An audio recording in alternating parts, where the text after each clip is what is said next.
So back to my new video.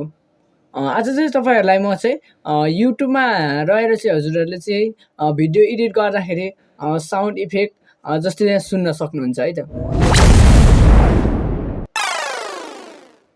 यो तरिकाको चाहिँ हजुरहरूले साउन्डहरू चाहिँ कहाँबाट डाउनलोड गर्ने र कपिराइट पनि आउँदैन। हजुरहरूले कपिराइट बिना चाहिँ डाउनलोड गर्न सक्नुहुन्छ र यो इफेक्ट चाहिँ युज गर्दा कपिराइट आउँदैन। र कसरी डाउनलोड गर्ने म सिकाउन गइरहेको छु। हजुरहरूले भिडियोलाई लाइक गर्दै च्यानललाई सब्सक्राइब गर्नु होला है त। र यो चाहिँ एउटा क्रोमबाट चाहिँ हजुरहरूले डाउनलोड गर्नुपर्ने हुन्छ र यो डाउनलोड गर्दा चाहिँ हजुरहरूलाई डलर्स लाग्दैन, फ्रीमा गर्न सक्नुहुनेछ है त। सो भिडियोतर्फ लाग्नुभन्दा अगाडि चाहिँ हजुरहरूले मेरो च्यानललाई सब्सक्राइब गर्नु होला है त। र मेरो तल डिस्क्रिप्सनमा लिङ्कहरू रहेको छ, फेसबुकमा गएर पनि जोडिन सक्नुहुन्छ र टिकटकमा गएर पनि जोड्न सक्नुहुन्छ है त। भिडियोतर्फ लागौँ। सर्वप्रथम चाहिँ हजुरहरूलाई चाहिँ म आफ्नो कम्प्युटरको स्क्रिन सो गर्न चाहन्छु है त। सर्वप्रथम चाहिँ हजुरहरूले त्यो साउन्ड डाउनलोड गर्नको लागि चाहिँ क्रोम स्क्रिन चाहिँ हजुरहरूले क्रोमलाई ओपन गर्नु होला आफ्नो कम्प्युटर, अथवा हजुरहरूले मोबाइलमा पनि यो वेबसाइट ओपन गर्न सक्नुहुनेछ है त। र हजुरहरूलाई यो सजिलो आइडियाबाट सिकाउन गइरहेको छु, हेर्नु होला स्क्रिनमा। क्रोम ओपन गरिसकेपछि यहाँ हजुरहरूले के सर्च गर्नुपर्नेछ त, YouTube edit and sound effect भन्दा पनि हुन्छ। र युट्युब एडिट साउन्ड इफेक्टमा हजुरहरूले क्लिक गरेर सर्च गर्नुभयो भने चाहिँ यो पहिलो वेबसाइट रहेको छ, यो वेबसाइटलाई क्लिक गर्छौँ हामी।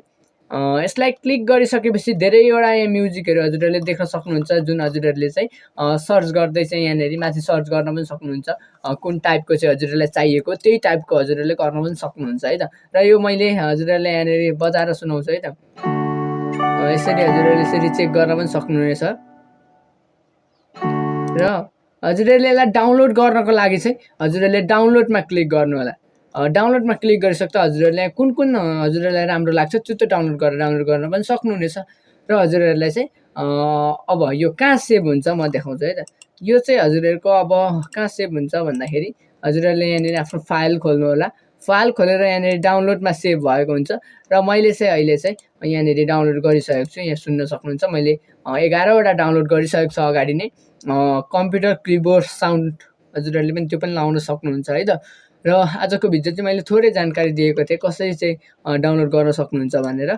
हजुरहरूलाई कस्तो लाग्यो, राम्रो लाग्यो भने चाहिँ च्यानललाई सब्सक्राइब गर्नु होला है त। र म यही भिडियोमा लगेर अर्को आइडिया पनि सिकाउन गइरहेको छु है त हजुरहरूलाई। र हजुरहरूले फेरि पनि हजुरहरूले चाहिँ यो ग्रिन स्क्रिन पछाडि चाहिँ ब्याकग्राउन्ड कसरी लाउने र त्यो पनि म यही भिडियोमा रहेर सिकाउँछु। ब्याकग्राउन्ड डाउनलोड गर्न सिकाउँछु है त अहिले। त्यसको लागि हजुरहरूले यहाँनिर सर्च गर्नुपर्ने छ, के सर्च गर्नुपर्ने छ, desk setup studio. Desk setup स्टुडियोलाई हजुरहरूले सर्च गर्नु होला। सर्च गरिसकेपछि चाहिँ यहाँनिर इमेजहरूमा गएर हजुरहरूले यो इमेजहरूलाई डाउनलोड गरेर चाहिँ आफ्नो ब्याकग्राउन्ड पछाडि लाउन पनि सक्नुहुनेछ, रिमुभ ब्याकग्राउन्ड गरेर लाउन सक्नुहुनेछ है त। र यसलाई डाउनलोड गर्नको लागि राइट क्लिक गरेर यहाँ सेभ एज इमेज गएर हजुरहरूले यहाँ पिक्चरमा सेभ गर्नु होला, अनि डाउनलोड हुनेछ है त। र सो आजको भिडियो हजुरहरूलाई राम्रै लाग्यो होला। र म अर्को भिडियो पनि ल्याउने छु 1-2 दिनमा। हजुरहरूले यो भिडियोलाई चाहिँ साथ सपोर्ट देखाइदिनु होला है त।